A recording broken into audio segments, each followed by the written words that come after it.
Hi, I'm your host, Jay Keeler, I'm your other host, Michael Dawson. and you're watching Chop and Brew.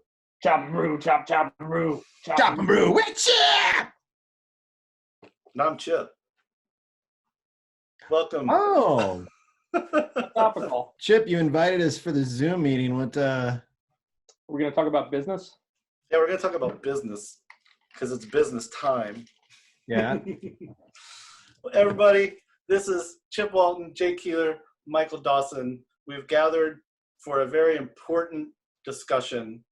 That is because today, May 7th, 2020, marks 10 years since Brewing TV, our original homebrewing web show, went out into the internet. And a lot of people have asked us, well, more people have asked more than anything, like, where is Jake? I think that's probably the question I get He more doesn't than want anything. you to know. I'm in my basement. The whole time. So 10 years. I know, right? So we got together.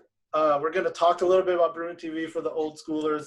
We're going to talk about some of our favorite moments, kind of some lasting effects of it. But then we've got a nugget. What do we got? Oh What my kind of God. nugget, Chip? Is it a golden nugget? It might be kind of brown colored. So we're here today to talk to Jeremy King. He's the manager here at Northern Brewer Milwaukee. The nugget is a never before seen, never published, I guess, episode 0 that we shot, edited, produced, and after we saw it, we just said, this cannot see the light of day. That is not how we want to start this thing off. Yeah. And But now the time is right. 10 years later, it's still cringeworthy, but we're going to... now it's funny. Yeah. Well, yeah, there's humor value in it now. And everybody needs a And little. nostalgia. Yeah. We're going to watch it.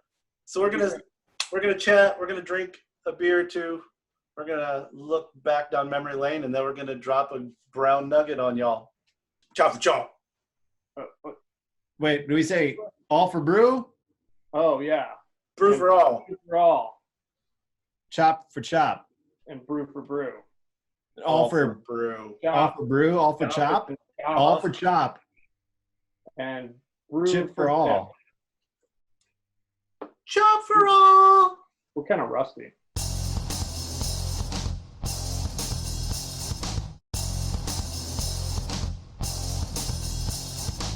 This episode of Chop and Brew is brought to you with ongoing support from BSG Handcraft, Imperial Yeast, and our Patreon supporters.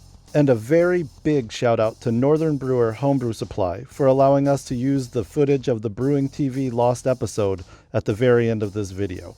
So I've ever since going into work at home. So I work at BSG Brew Supply Group. Mike works at BSG. We work in the marketing department. We started working from home the 3rd week of March.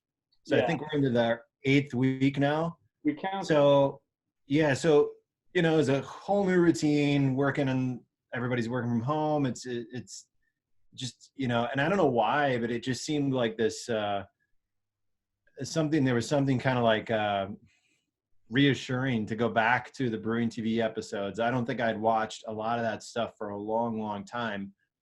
I thought, man, I haven't watched those in a while. Maybe I should start every day with an episode. So I started episode 1, and I skipped a couple days actually last week, truth be told. But I'm on episode 33 now, and it's amazing to go back, and especially to see the progression from episode 1 to say like episode 10 and 11. Like somewhere in that early teens, you can tell we started to hit a stride. We kind of figured out a lot of stuff that wasn't working well, or Mike and I felt a lot more comfortable in our own skin, just kind of speaking more ad lib. And I think when Chip, you finally get in front of the camera, then the whole thing like changed, because it was like, oh wait, it added this third dimension, it added this new element, and it just made it a much better show. And then it just started to look more polished. We started traveling to go see guests. We had really good guests with substantial sort of like information. I think out of the 33 so far, actually my favorite episode is the the episode where Dawson is brewing in his garage. It's the middle of winter. You're gonna have to narrow it down. It's the introduction of Canoe Cam. Oh yeah. You're brewing a barley wine, but you're doing a party guile, so then you're going to brew a mild, and it's the Wookiee and The Ewok. Ewok. Mhm. And there's so much in that episode. It's so funny. Charlie P and Risa are fighting, and there's a narration of the bout. Oh, The yeah. hot scotchies is hilarious. There's just so much stuff in there that you could tell that, like in that episode, it was 100% the two of you guys just being yourselves, cracking jokes. And it just felt super genuine. Like none of it felt forced. It just felt like this is it. So, Mike, I hear that episode actually a lot. Big Beer Brewing or Big Brew Yeah. Day, whatever we Mhm. called it. I hear that gets shouted out as one that people like. That and Decoction Day get called out as like ones that people go back to. What episodes do you get called out to you at beer fests and conferences and nightmares? Those two for sure. But some of the ones that are most memorable are the destinations. Like Tallgrass with Andrew Hood. Critical. Keep it critical, bro. Critical. Day Around the Bay with John Weber and Nathan Smith.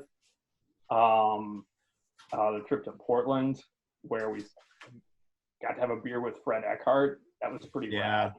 You know, 10 years ago, the beer landscape was so different than Yeah. it is today. It was still kind of a nascent subculture. It wasn't totally underground at that point, but it was not at the kind of level of prominence in the national consciousness that it is now, I think. And it was so cool. You know, we were kind of like, we knew what was going on in our own backyard, right? But then to go to other parts of the country and connect with basically the exact same community all over, it was really eye-opening, and it was really a cool thing to be a part of. I think it was to Mike's point, like it really tapping into not only the home brewers, but especially the craft breweries really opened my eyes to like, holy crap, this is something huge. Like something huge is about to happen. You know what I mean? Like you could just tell by talking to these folks and what they were doing and seeing that connection between like a rabid beer drinking fan base and these businesses that had a ton of, you know, energy and passion. And it, 10 years ago, 10 years is not a long time, but man, I can think back to like going to Denver Beer Company and their tap room only model and how they were making, you know, they named their batches after a number just because it was a different batch every time, right? Yeah. They said, oh yeah, we started making graham cracker porter because like it won an award, and we started doing our Hefeweizen every summer. But other than that, it's a different beer. And that was a radical idea. And now that's super commonplace. But that wasn't that long ago. That's like 6 years ago, 7 years ago, maybe. You know, and I remember coming back and Rob Miller from Dangerous Man here locally, he referenced that. I remember talking to him about his plan and when I was doing the mural, and he talked about Denver Beer Company, about that model of like the tap room model. And I was like, oh man, you're onto something. That's good. That's going to crush it. There's nobody doing that around here. And now you wouldn't think twice about that model, right? It just seems so commonplace, but it's kind of amazing to think about how much has changed and how much has evolved in such a short amount of time. And that's all because of us, right? Oh yeah, exactly. Well, to that point, like, you know, the thing I for a long time going to like, especially at the craft brewers conference, Mm-hmm. but I didn't even get this at going to like a craft distillers conference in Dawson. I know it's the same. Just numerous people coming up to us saying, you know, you're the one that got me started into home brewing, or you're the guys that inspired us to open a craft brewery. Now I'm a professional brewer. I own my own brewery. I own my own distillery. That's what I always say when people shout out to me wherever. It's been all over the country. It's been in other continents, not to brag. But I always just say, I'm like, people are just like, Chad Wilden. I'm just like, I'm just a guy with a camera. Like I really ended up at the right place at the right time with the right interesting thing to be documenting. I've come to like terms with it. At first, it made me uncomfortable, and then I was like, well, I mean, we were the first people just breaking down a lot of techniques and like maybe unheard of styles like sati or oyster Well, stout. technically that was Michael Agnew. Okay. And you. We gave him a platform, though. Yeah. What about you, Dawson? What when people shout out at you, man? How do you feel about that? You feel more humble or more kind of like, what? We were just doing our job to some degree? When they say that I'm the one who got them started, I always kind of cautiously apologize until I have more context. And usually it's cool. Usually they're not blaming us for any life choices they went on ahead to make. Yeah, I don't know. It's been a really cool thing to be privileged to be a part of. I mean, when we started it, part of the idea behind doing it was the fact that we knew there was a ton of literature, whether it was like magazines, books, or even online articles about how to brew, right? And clearly there's a crap ton of information even then, and even more so now, just about brewing in general, like professional level. There's so much information. I mean, there's no shortage at all. But at that time, we had the Brewing Network and we had some podcasts, but nobody was really doing video. There were a couple out there, but not a lot. And we just thought there's this opportunity to share some of the same information that's readily available in books and magazines, or, new stuff. We did that episode with New Glarus, and then they were like, we're going to put this on our homepage because people ask us all the time to take a tour. And this is a way for us for people to know about our brewery in a virtual capacity. And this is like, that was like 9 years. That was one of our first year, second year of doing it. So that would have been a solid 8-9 years ago. Yeah. I mean, that's internet wise. That's like having like a video on your homepage. That's a pretty big deal. So I think, Chip, yes, we were just doing what we thought. We were just telling stories that we thought were interesting. Because if we thought like, hey, if they're interesting to us, there's probably a bunch of people out there that think the same way. But I think what we were doing is we were bringing not only home brewing, but just beer to a much bigger audience. You think of the average BTV viewer, had they ever been to Dogfish Head? Had they ever been to New Glarus? Had they ever been to Widmer? Had they ever talked to Fred Eckhart? Probably not. Not until that point, maybe never. So, this is before there were like TV shows on the stuff too. Like now everybody's got a TV show about brewing. Even during our short longevity, we saw so many shows come and go. People even came to us and asked us to be like, will you be that last third of the show, or like that kicker where we're like, here's 5 minutes of homebrew just to tie it all together. I was reminded of that conversation a couple of days ago. I was just like, oh, that's right. No one's really making this stick. And I think that's because like the internet, and 10 years later, the internet is still the internet. Bon Appetit, Joshua Weissman, Clawhammer Supply, anybody with some decent production skills, or even not. I mean, some of those really not good production skill channels are still killing it and top. So I think it just like, it was a smart time to do something on the internet that other people, to your point, were doing it in print or trying to make it work on like ad-based real life television, which was never going to really work. Dude, I think we were, dozens of pitches from like pilot cable, ideas, and, you guys want to buy into this. And sometimes it was involving Brewing TV. Sometimes it was just looking to rope in Northern Brewer. And I was like, dude, we're crushing it, putting these episodes on the internet. Why would I? Yeah. And then, Netflix, YouTube, Apple TV, I mean, on and on and on, so clearly we taught them something. So going back to the very beginning with our plans to be weekly, that was pretty realistic, right? In the middle of like other jobs at Northern Brewer. Did that last for even 2 months? I think it went pretty far, actually. Really? I think we had shot. Because we did it all in April.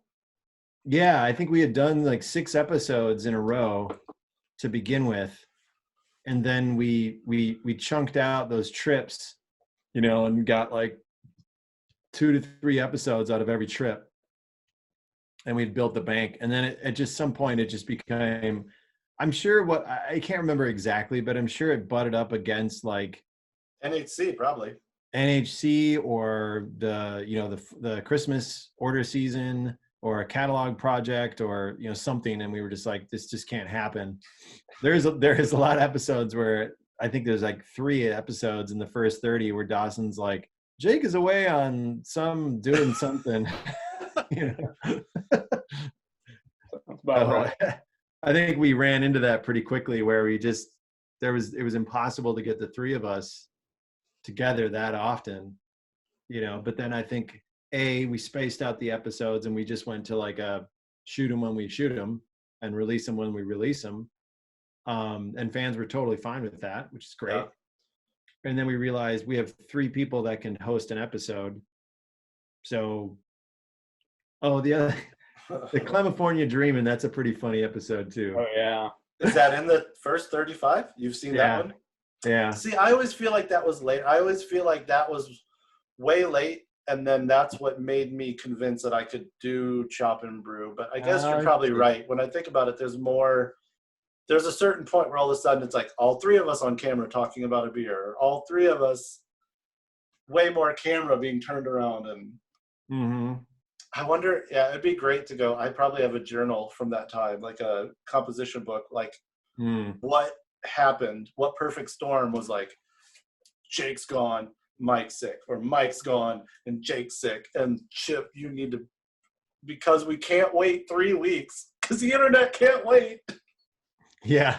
How serious we thought, you know, our fans were, like how pitchforks and flames they'd come to the door with, like if they didn't get one. I was just gonna say, like, that frequency and that commitment to the regular releases, I think helped, right? Yeah. I don't think it would have been as successful as it was if we had been more lackadaisical and sporadic about releasing episodes. Like, I agree. We had other stuff to juggle and other responsibilities to manage while we were doing the show, but we still committed to trying to get one out every other week or so. It's not like we were just like spending half of our days at Northern Brewer doing it. It's like, you know, we did sometimes during the day we would do the shoots, but a lot of it was done in the margins. You know, a lot of it was done. It was extra time. It was a labor of love.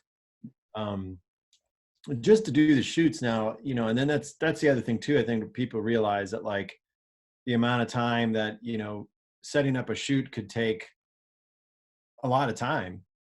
You're scripting it out, lining up the guests, getting the travel plans put together. There's so much work that would go into prepping it and then doing it. I think that I've learned so much, not only from just that experience, but just then, you know, experiences subsequently and beyond. What would you do? I mean, what would you guys change? How would you do it differently? You know, not changing past episodes, but like, what would you do moving forward with the 3 of us in that format?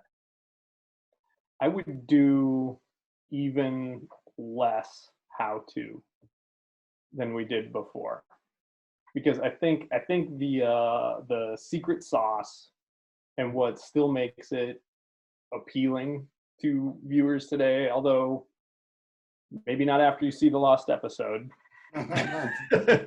but was just like the we always talked about the telling the why, not the how, right? And that human element, like the story component of why would somebody make beer at home, right? And I was reading this piece by Jeff Allworth on his blog Beervana last week, in which he talked about like how in the pandemic, like the whole social component of craft beer has just vanished, right? Like we're all, it's great that we get to hang out, but we're still like functionally sitting in our own houses, drinking by ourselves. Yeah. On the internet with friends, which is what Brewing TV was all about, right? Like folks all over, maybe didn't have a local club, didn't have friends who brewed, like that kind of became their community, right? And that is what I think is enduring and relevant. I don't care if you decoction mash or don't. I don't even know if I remember how to do it. I'm just kidding. I totally remember. Chip, what about you? Well, I have a show. I don't know if you guys watch it. It's on the web. It's on the World Wide Web, so I think you get it where you live, probably. Because the one thing I do know is that when we would the episodes when we leaned hard into personality, like you guys in front of the canoe cam, California Dreamin', me brewing with Lucretia, Cobra, like Evil Dawson. I still get Evil Dawson every now and then. Yeah. That is when it worked. Yeah. You know, and it wasn't like, and to your point, Chip, you know, we always had we were always having a laugh and a good time doing it, but never like forcing it. And I think when we leaned a little bit harder into that, where it just felt like you were hanging out with dudes, having a good time, and you just enjoyed their personality and you enjoyed their company, that's when it worked. Because at the end of the day, when you're having a beer or whatever, you know, you're with your friends and you just appreciate their company, and they're cracking their jokes and they're acting like they are, and everybody's got their own little like dynamic with each other, and the other people appreciate that. That's gold. And I you know, I'm going to say it. There were people that really felt that it was too personality driven, and that was a problem. And I always disagreed with that. I thought that's wrong. It's without the personalities, you lose all of the secret sauce, and people just won't care. I don't know if I'll ever be able to unpack all the memories from Northern Brewer and Brewing TV, like for the rest of my life. Like stuff pops up and I'm just like, oh yeah, we did that. Oh my gosh, remember that one guy? You know, remember that one time? Like Dawson, you said this before. It was like having like lightning in a bottle. Almost everybody we know from those days either went into like marketing, brewing, owning something of a brewery. So I wanted to ask you guys, these are random. So if you had to name your fourth Beatle of the Brewing TV 3, who would it be? Your favorite character we met, and I can remind you of these if you forget. Favorite character we met over the production, and the episode that your wife reminds you of most. So the fourth Beatle, I'll start, I would say, is Abstract Artemis. Theme song extraordinaire from Brewing TV 0. Jump. Yeah. Which you will be seeing. Who else would you say kind of like guided us, nurtured us, or just really is a key character in the catalog? I got a couple, and I mean, I don't know how you'd possibly. We might have to have more than 4 Beatles, because I think of John Weber, who like very early on in BTV numbers. I don't know where we were in the chronology then, but he knew who we were, and he wanted us to come out, and he wanted to show us around the Bay and take us to a bunch of different breweries. And he took this beautiful photo. Yeah. That was a standout day in my life. We should airbrush him like right here, because John Weber never gets credit for this episode. You took that picture though. Yeah. I think badass Brian Adams. Yeah. Needs to be in there. Paul and Ted. To me, it would be like the guys that were kind of behind the scenes, like Garth Blomberg, one of our graphic designers, Carl Engelbertson, one of our graphic designers, Juno Choi. Sometimes he was on some of those trips and shoots and helping to line things up. You know, as those people that kind of, you know, behind the scenes help make things happen. Everybody who worked there, essentially, who allowed us to be like in their face and like trying to turn almost like that conveyor belt line into some kind of weird reality show about homebrewing. But then like jumped in like Booty and Volts and just like, now they're one of the best episodes because it was an important thing to be talking about. Oof. Man, that gives me goosebumps, dude. Everybody at Northern Brewer was behind it. Like it never felt, I never felt like, those guys are just going off and doing their Brewing TV thing. It's such a waste of time. In fact, I got just the opposite. And I do think that's because like we were still doing all of our other jobs, you know, so people saw it as like, okay, they're not slacking. They're clearly like, they're putting in the extra time. but they knew that they were proud of it. I think they were as proud of those things, a lot of the guys and gals, as we were, because it was an extension of Northern Brewer. And I think for some of it was kind of like, I'm glad that we have a company that has a personality, and that personality is so out front, and we're okay with that. That makes me feel okay about myself. What were the other questions? Like your favorite character, and not necessarily one we made up, like the Cobra or Evil Dawson, but like just like people you met. So one of the ones that comes to mind are the father and son that we brewed with in Madison road trip that doesn't get shouted out, or like Brett Pagani with the Black IPA at the very end of our first real road trip. Yeah, we're just like, we're coming home with like 8 tapes and no sleep, and now we're going to this dude's house to brew, and he was just so excited to like show us everything and like sample everything. So you had to like talk those to kind of people. Scary neighbor out of murdering us too. That's true. I'll say this is actually fourth Beatle and character is Jeremy King. Oh, I mean, in terms of like somebody who really like became like a BTV household name, him and like Bryan Adams, I think, the two that like, clearly if you talked about Jeremy King, everybody that followed BTV would be like, oh yeah, okay, I know that. I remember that guy. That's true. Which, spoiler alert, episode 0. I mean, he was the first guest. Yeah. It's true. You were the first. He was the first one that you were like, all right, he's an employee and we're safe to test this concept, but he'll also drop. Well, I mean, even for like a bunch of cringy bloopers today when I was rewatching, I was like, damn, like this guy knows what he's talking about and he's got opinions about it. There's some funny shit in there, man. What about because I remember interviewing him for the job and being like, this dude is awesome. Like, I like this dude. What about you, Dawson? I heard you say something. Oh, it was just I was reminded Roger from Drake's. Oh, yeah. Totally. Who has become like a super good buddy. He's a over sweet all guy. these years, like one of these guys that if I see him, we always give a hug and catch up. He was the first person that really like kind of broke the template, because like there'd be homebrew episodes, there'd be craft brewery episodes. There was always questions you could like softball to a craft brewer, but there's also like moments where they'd be like, oh, we're talking the same language kind of moments.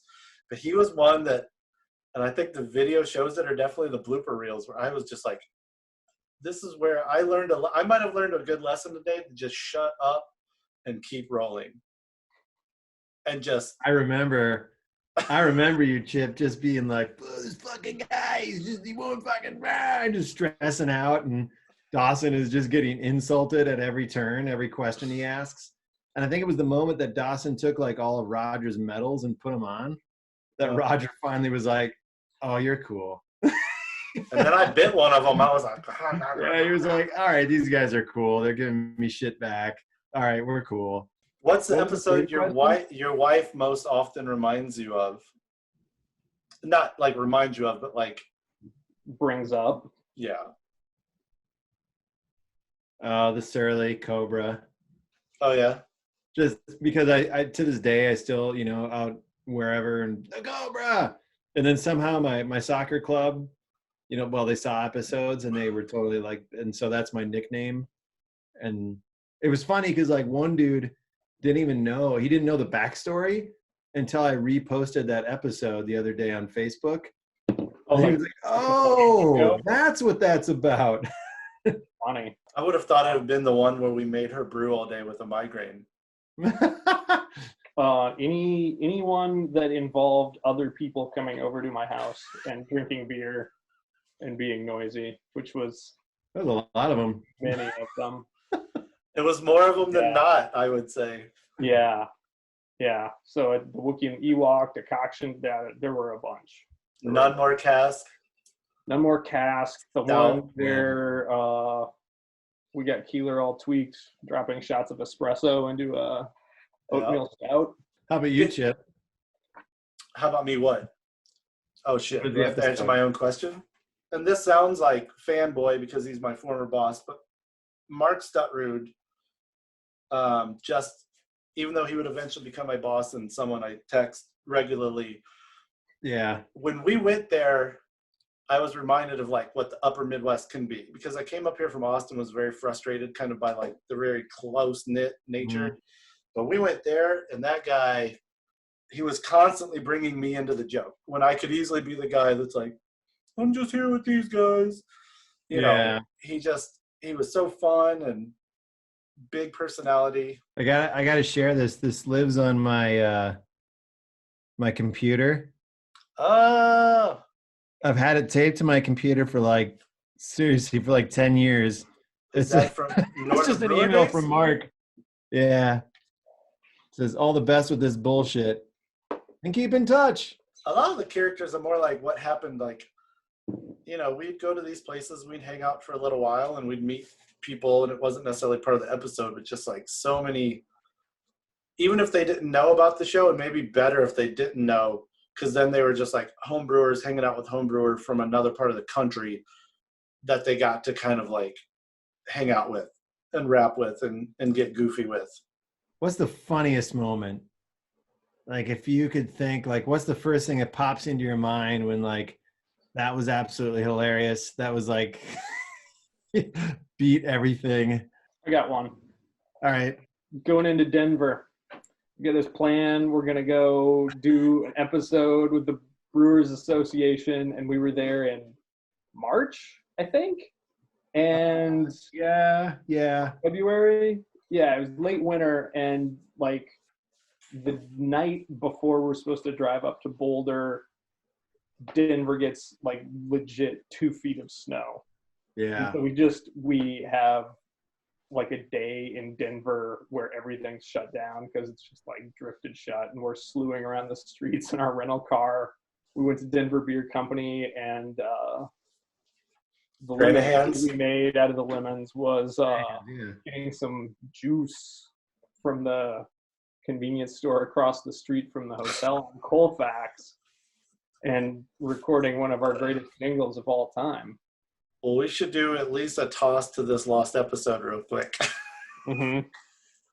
Good luck editing this. Could any of us have imagined that 10 years we'd be sitting here looking back on this body of work and this one truly special lost episode?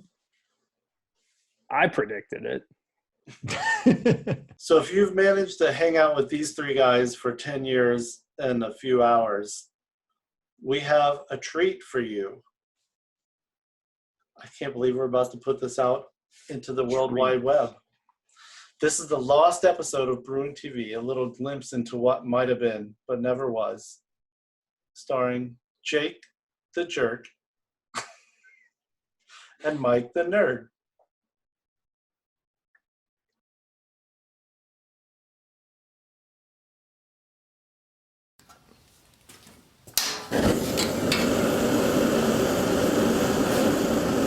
Once upon a time, there were three guys who wanted to make a web show called Brewing TV. Their intentions were good. They would travel the country and share stories from the world of homebrewing. However, their original concept was a bit rough around the edges. The idea was this: two hosts, one a jerk, the other a tech geek. They would approach topics and guests from opposite ends of reaction. Thank God this forced characterization did not last, and the show organically grew into something very polished and well produced. Something you'd actually want to watch. There is only one episode to be pulled from the original failed concept, the only episode starring the jerk and the geek. This is it. Brewing TV's lost episode. This is not the store. I thought we were supposed to take a left over there. I mean, it should be here somewhere, right? They've got mold remediation. They have boilers, furnaces. They have all brands. Geothermal systems? It's got to be somewhere around here, man. It's got. Holy shit! That's a big sign. That's a bitchin' car. Man, more Northern Brewer must be compensating for something. Tiny pecker. So we're here today to talk to Jeremy King. He's the manager here at Northern Brewer Milwaukee.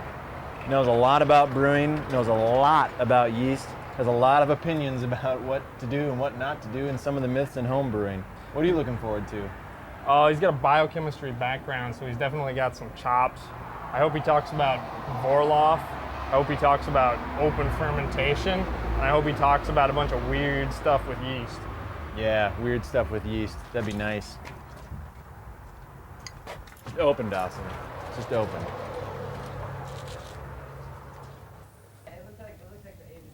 Dude, there he is. He's on the phone. He's doing all his business and whatnot. We're gonna have to wait to talk to him. Yeah, he's got responsibilities. Let's go drink his Commitments. beer. Yeah, that's a good idea. Let's go drink his beer.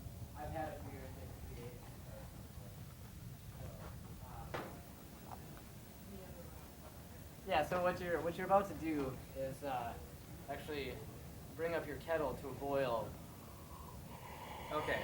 Yeah. Okay, and as soon as you start to boil, you're gonna want to pull. That's correct. Yes. And then. Oh man, here it is, man. This is Jeremy's stash. What do we got going Eldorado. on? Yeah.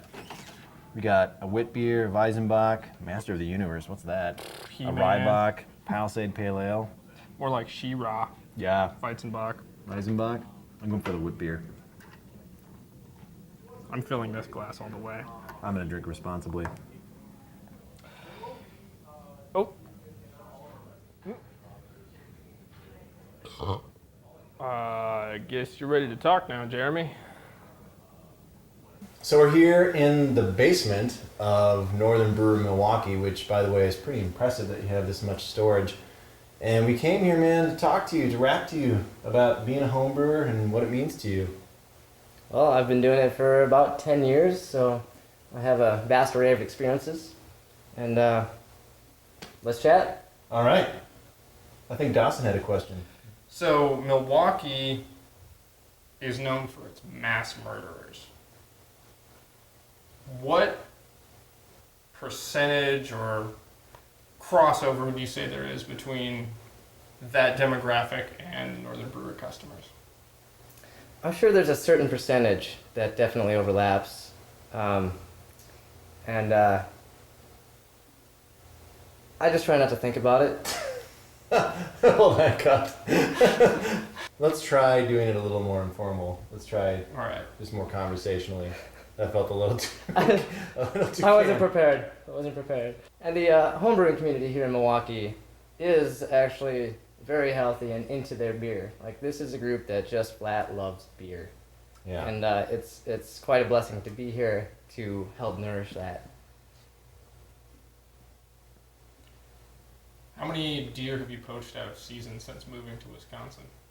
Well, I've been in Wisconsin since about October, and since then, if deer were beers, I've probably killed or poached at least 26 different batches. You're a true son of the North Woods, King. So do you think being like now that you're entrenched in the history or now that you're entrenched in the industry of home brewing, you're not just a home brewer anymore. You're not a guy out there like a lot of us that are just home brewers, but you're actually working in the industry. Do you think you brew more because of that or brew less because of that because you deal with it 40, 50 hours a week as a job? Yeah, I find myself actually brewing slightly more than Really? normal. And so what you're bringing out is a lipid depleted wort, which then can lead to things like slow starts, sluggish fermentation, or even stalled fermentations later on. Oh. So it sounds like you know a thing or two about the chemistry of brewing. How does someone like you that spends most of his time in this basement know anything about the chemistry of brewing? Well, before my experiences here with Northern Brewer, I had experience in laboratories. My background is in biochemistry and had worked in a yeast lab. Different So you basic, actually know what you're talking similar about. work. You're I not like just to some think that crank I on do. the internet.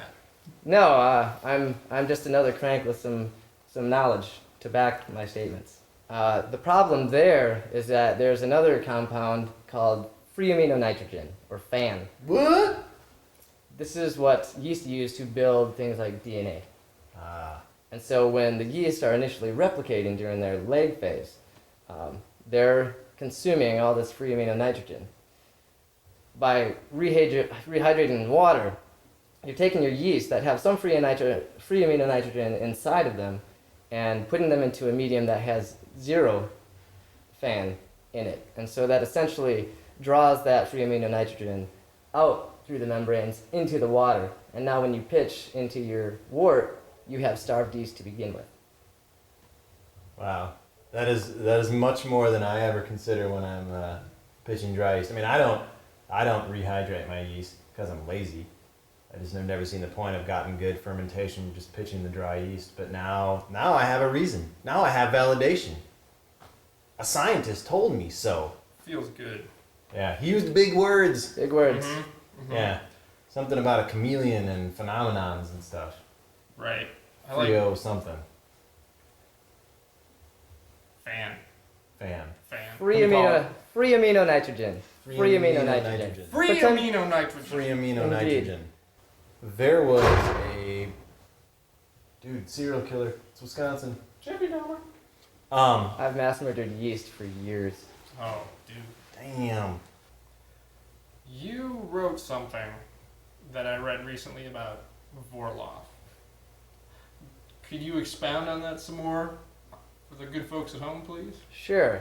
What Mike here is referring to is a blog that I had posted in which I listed two things that the literature says that you should do that I recommend you never do. These two things, what you asked about is vorloffing. It's a practice that I do not follow. I do not adhere to vorloffing. What? I do not recycle wort. But you recycle beer. I certainly do. Certainly do. It's a natural part of the process. The practice of vorloffing helps filter all those particles out and you get clear runnings. Right. Why wouldn't you want that? The reason you would not want that is due to a fun compound called lipids. Lipids are fatty acids that yeast utilize that... You're a fatty acid. yeah, I'll fatty acid you. Alright, I lost it. Oh, we were talking about lipids. Serious? Okay. Lipids, dude. You're talking science, blah, blah, blah. Yeah, sorry, I get lost. Free amino nitrogen! Dawson, go ahead. I've been talking a lot, so. You have been talking a lot. Hey, man. Shut it. Can I go? Tired Yeah, of well, somebody's got to Can I go? talk, dude. Can I go I'm sunglasses? tired of this. Yeah, Are yeah. you done? Look at me, I'm Hollywood, cool. I'm wearing sunglasses. Hollywood. In the basement. Loser. Yeah, cool. It gives a brewer an opportunity to test his skills by looking at... Or hers. Correct. Or hers. How brash of me. Why can't women brew?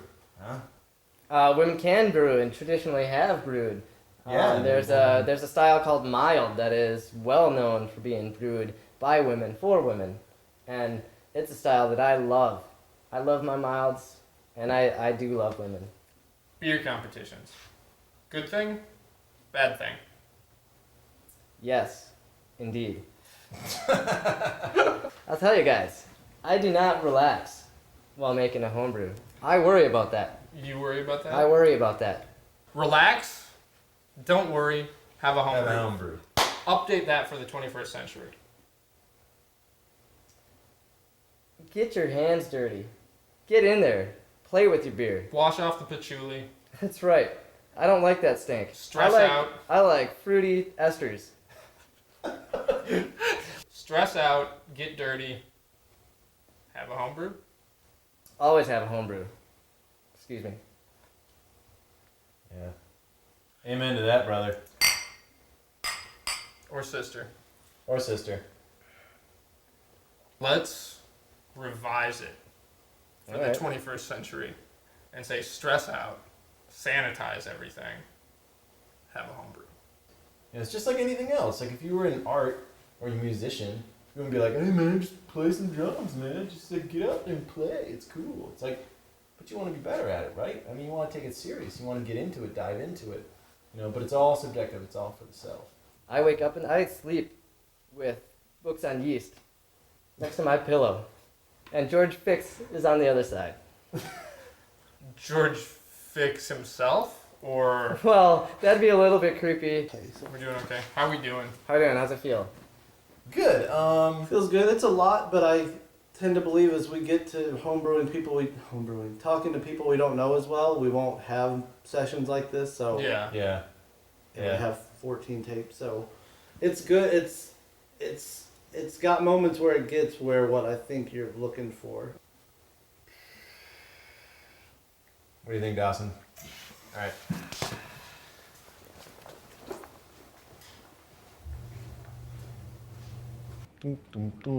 Get me some whip beer. Oh, you gotta be kidding me. Well, rules at Northern Brewer, apparently, when you cash a keg, you clean the keg. So, here I go.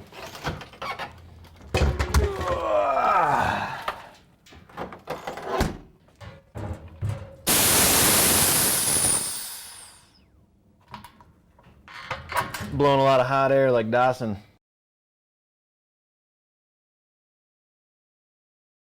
Brewing TV, Brewing TV, Brewing TV, Brewing TV, Brewing TV, Brewing TV, Brewing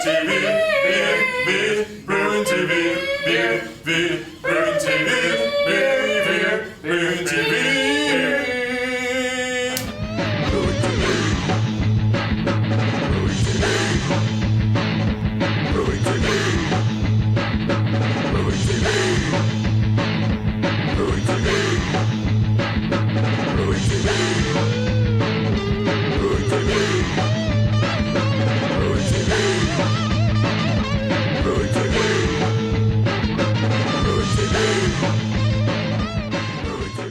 You must join in the fight against crappy beer. Northern Brewer is here to bring you out of fear. We're doing okay. How we doing? How you doing? How's it feel? Good. Feels good. It's a lot, but I tend to believe as we get to talking to people we don't know as well, we won't have sessions like this. So Yeah.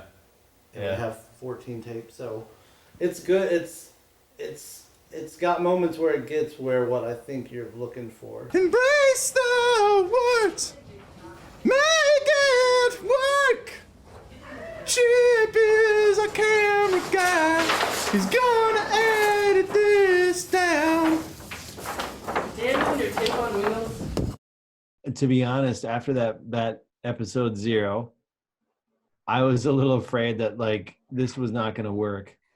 Like we didn't know what we were doing, but That's true. I remember you, Chip, saying you guys need to be you guys. I've seen you two together joking around, talking about things.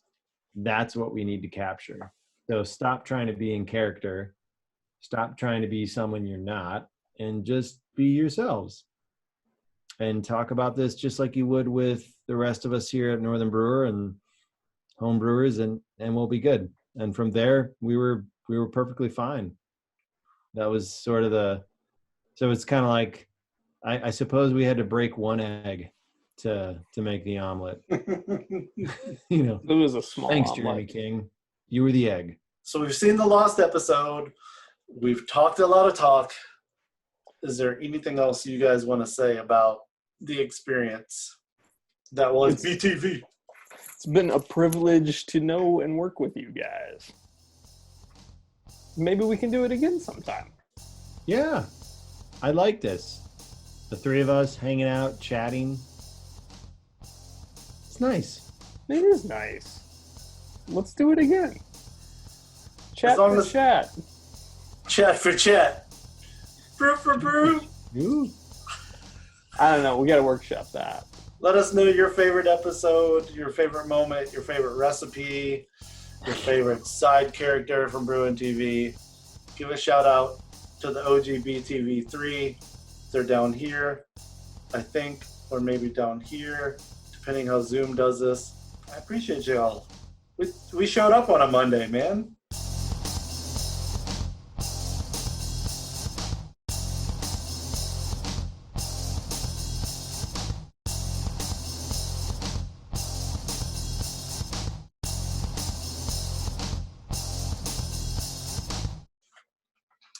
Do you guys want to do like an old throwback and like you guys be like, welcome to Chop Brew. I'm your host, Mike. I'm the other host, Jake. Today we've got something I can just be like, wait a minute, wait, whose show is this? Yeah, Dude, we should just, It'll be called like Chop. You should be recording this shit right now. Oh, I am. Yeah. It's all This recorded. conversation should be the intro. Dramatic. Dum dum dum dum. I actually like this better. I don't like this better, but I think it works better. Everybody can see my mom and dad. What up? The little baby chipmunk in my grandpa's arms. And my checking account router number, which used to be on my computer, but it kept ending up in photos, so I moved it. I was always like, somebody with like a supercomputer is totally gonna hack my shit. I consider myself lucky to have been there. Like it's pretty absurd that we even got to do it. Yeah. Like, I don't know. I randomly came in on a warehouse tour with Drew and met Jake, and next thing I knew, Oh yeah. I was leaving my life of news production to go do like, I think I'm going to do the same thing, but it's always going to be about homebrewing. Was the wish, and then it was awesome. we're gonna give you a desk in a hallway. How If can you say no? I had more time to produce this, I would find all those pictures because I have a hard drive just called NB. I need another beer if we're gonna keep talking deep. Contingent. I'll be right back. I do too, actually. All right. Right.